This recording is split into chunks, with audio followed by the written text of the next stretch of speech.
Hello and welcome back to my channel. So in today's video I didn't really know what to do because I have about, I would say probably 7, maybe even 8 packages on the way from like squishy packages, mystery lucky bag packages, all those sorts of things that I've been ordering and stuff online, and none of them have arrived yet in time for today's video.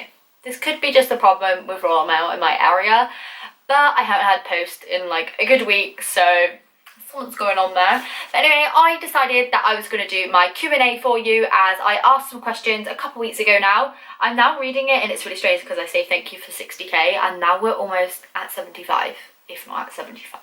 We're around about that area, which is insane.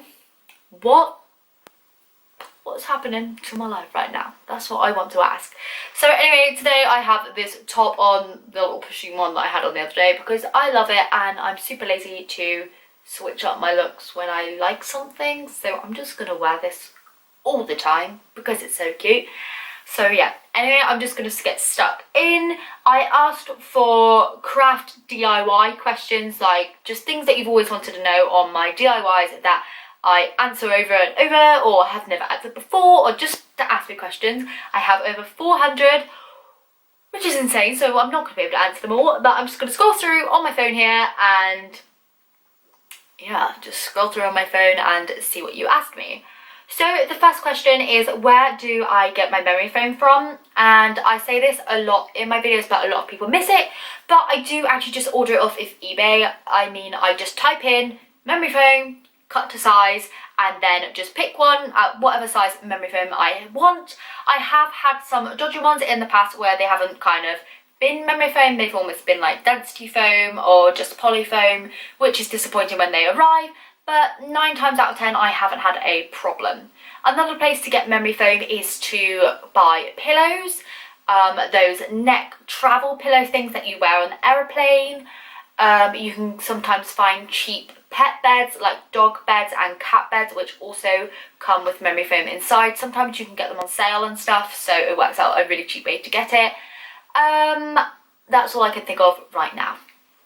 So the next one is, where do I get my puffy paint from? I've answered this quite a few times also. I pretty much answer this on, I reckon I've at least done it once on every single video, but I live in the UK, so I buy my puffy paints and fabric paints from Hobbycraft usually. I also buy it from the range. I found a few in there. They don't have as many colour selection and stuff as Hobbycraft does have. My Hobbycraft near me has so many colours, so many designs, like they have all the metallics, all the glitters, everything that you could want, all in there.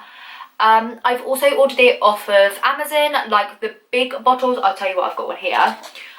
These big bottles I've ordered from Amazon because my local like craft stores and stuff don't stock it, but this size one comes in Hobbycraft. They literally do like all the, so I've got my hair on it. Yeah, they do all of the ones in there.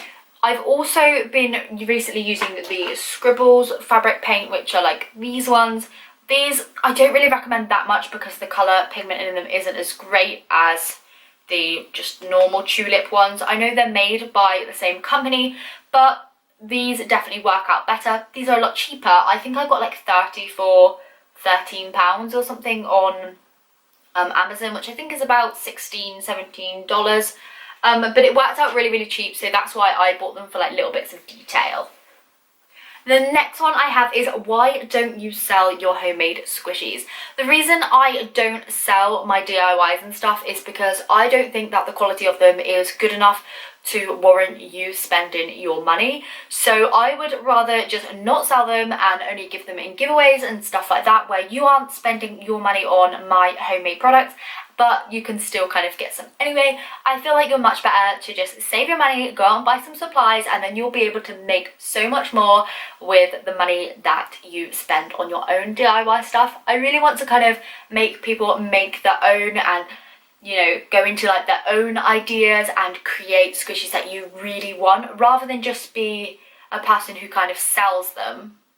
I hope that makes sense. Another question is, how do you make puffy paint? Now I've touched on this really briefly, but I've made puffy paint before by having acrylic paint mixed with a bit of PVA glue and then added some shaving foam also. I find this does make it a little bit harder than normal puffy paint, but it worked really well on my large kind of, what's it called? Cheese puff.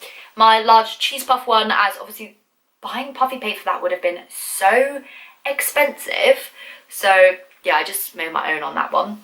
Okay, so next question is, do you do any type of brainstorming ideas before you start making a craft?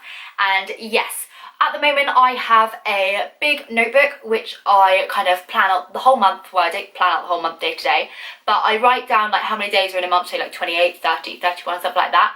And then I come up with all of those ideas. I split it into about 6 sections, like charms, squishies, plushies, something like Sunday videos, just to kind of brainstorm loads of ideas. So on one day, if I have loads of ideas, I could just go to that, write them down, and yeah, the kind of month set. And then if, say, one day I wake up and I want to film something in particular, I'll just film that. But if it's one of those days where I don't really have any ideas, I'll go to my notebook and think, what ideas do I have written down in here? And then I'll just make one from that. It's kind of like a backup just in case I have a like brain block. I'm having a brain block. It's not brain block. Mind block. How can you have a brain block on the word brain block? But it's not brain block. Craft block. Art block.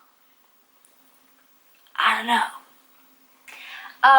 Yeah, basically just in case I haven't got any ideas floating around in my head on that day, I'll just go back to that as kind of a backup, as yeah, all prepared. The next one is, can you make a craft area tour? Here's the thing, I'm really messy, like really messy, like all my stuff's all over the floor type messy and hasn't been sorted out in ages. Actually, to be honest, I did buy some storage tubs the other day. Like, if you see this storage tub here, this is just tulip paint. I have one for acrylic paint. I have a different type of fabric paints. I have ones for glue. I have ones for clay. Just these little tubs. These are actually like shoebox tubs, so great organisation. But because I'm so messy and because I'm so disorganised, I'm probably never, ever going to do one. Because I'm ashamed. I like nice clear, like even here I'm covered with paper, but I like nice clear areas on this camera, and that wouldn't do it. Okay, the next question is, can duct tape be replaced with masking tape or clear tape when making squishies? Definitely, I always recommend duct tape on duct tape squishies though, because duct tape is more fabricy rather than just like plastic. I find clear tape is just kind of obviously like a clear plastic with a sticky backing, but duct tape is more like a fabric with a plastic coating on top. So once you squish it, it squishes nicely and bounces back again, and it just feels a lot nicer in your hands. You can of course just use normal tape. I've seen some people use double-sided sticky tape and then paint on top of that, but I would recommend duct tape if you can get hold of it. You can find it really, really cheap in stores like B&Q, like hardware stores, like £2 for like one of those silver rolls, and it has like 50 meters on or something crazy. So yeah, if you don't want to buy the coloured ones from like craft stores and stuff, you could always go for the silver one and then paint it. By the way, I've got a lot of questions here. I'm just like scrolling through. I've got a lot of questions saying, are you from England? I am from England. I am. I'm here right now in England. A lot of people think I'm from Australia or from America, but no, I'm from England. Okay, so someone else has asked me, what is the best clay to use for charms? So the clay that I personally choose is Fimo. It's just really, really easy to get hold of, especially like in hobbycraft and stuff, because I have all the colours there that I need. I have used the Fimo Professional before, didn't really get along with it. I think it's just the Fimo like normal one. Is it soft or something like that? I don't know, I think it's called soft, Fimo soft, or if there's an original one, it's the original one. But I've got some which say soft on and then some just say like the colour names on. But yeah, I really like that one. I've used Sculpey before, haven't had a problem with it. I just can't get it in my stores like close by. They don't have a stand for it, so I just buy Fimo and it worked. The question was said, how long does it take for the fabric paint to dry when making squishies? So this is a good one because you do not realise how long some of it takes. Sometimes my like squishies can take up to about 5 days to dry. 5 days.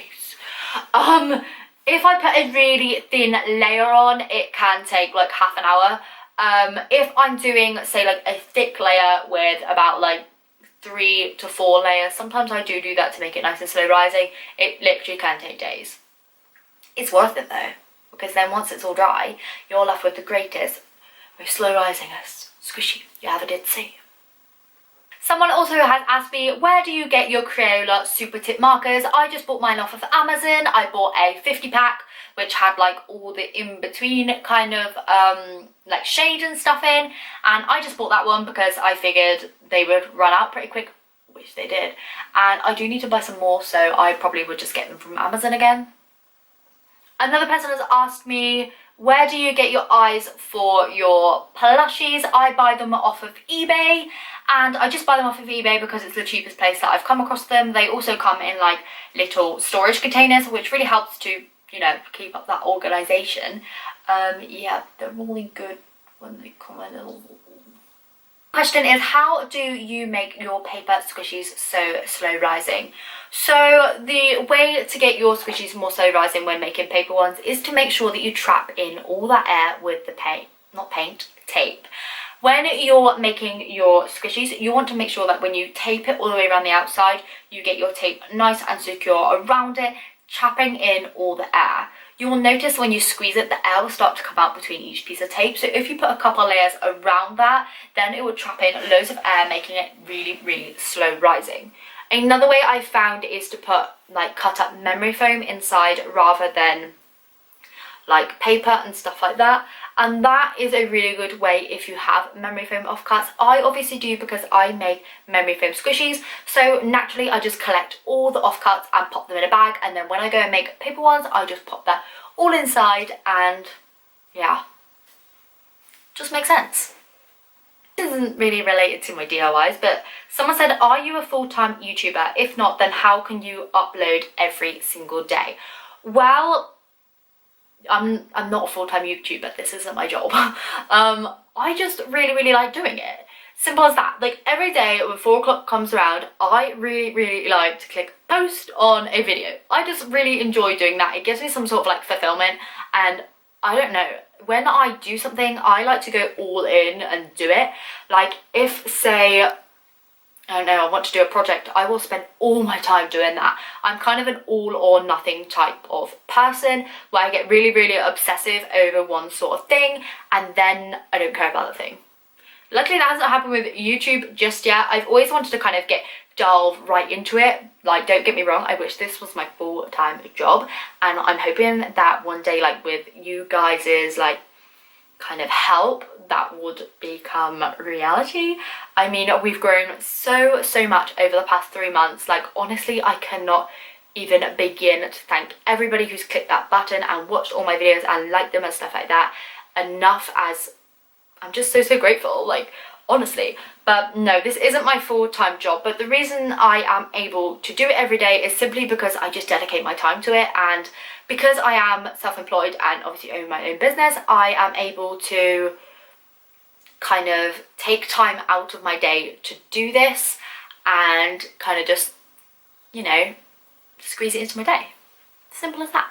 A lot of people on here have asked me like what camera I use, and I use the Sony A5100. Says it on it. Yeah, I use the Sony A5100.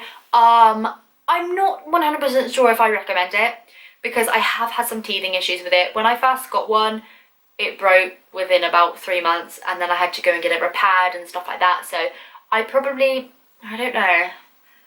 When it works well, it works so good, but it can be a little bit temperamental, and the autofocus is a little bit slow. So say for example, I'm trying to like focus on my hand, it takes forever to like focus on it. So I wish I had a camera with a quicker focus. Scrolling. So many questions. I don't know what one to pick last. I'm just going to go with this one. How do you manage posting every single day, and how long does it take you to film and edit? Well, depending on what type of video I'm filming, depends obviously on how long it takes to film and edit. A collection video, I worked out that it takes me approximately 30 minutes to kind of set up, get all my stuff ready, set up my camera, go around and collect all the bits that I want to show, And then it takes about 20 to 30 minutes to film it, and then I just edit it down as much as I can to get it as short as possible. Usually it lasts between 10 and 15 minutes, or maybe even 20 minutes, depending on how much I cut out. I then go and export that to my computer. I then upload it to my editor. I then edit it through.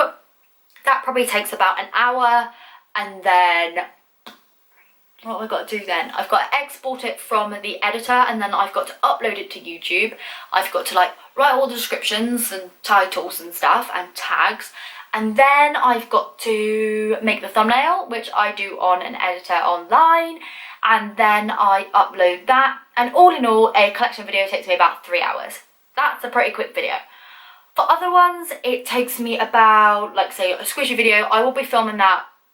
Like a regular slow rising squishy, which I put about 3 to 4 layers on, will take me around about 3 days to film because of drying time in between. So like I'll film for 20 minutes, like me painting or whatever, then I'll leave it go for a day, and then I'll come back to it and like keep going for a day. And I just kind of like jiggle all that in with my day. And then yeah, so it can take 5 days. Something stupid. I spend a lot of time editing my videos because I ramble on. A lot of people say that I still talk too much. I'm probably talking too much now, but believe me, I know, because I edit half of it out and you don't even get to see it. So yeah, have I answered all these questions? No. Have I answered enough though? Yes, because now I've been on here 42 minutes. Wowza. Anyway, I'm gonna go now, and I'm gonna edit this video, edit out all my rambling, all my sat here scrolling to myself, and yeah, hopefully you did enjoy this video. If you notice me squinting like this, a couple of people asked me that on my last video, it's just because I'm sat right in front of the window, right here, so all the light's going right into my eyes, and it quite hurts to do that. So yeah, I hope you enjoyed this video, and hopefully I answered some questions that maybe you have been wondering. For the next, like, God knows how many kind of Something Up Sundays I'm going to do, I have got lots of squishy packages and stuff like that all lined up, so don't worry, you're not going to be missing out. So yeah, hopefully you liked this video. If you did, please give it a thumbs up. If you have any further questions, anything you'd like to add, please comment that down in the comment section down below. And I will see you in tomorrow's video for another DIY. Bye!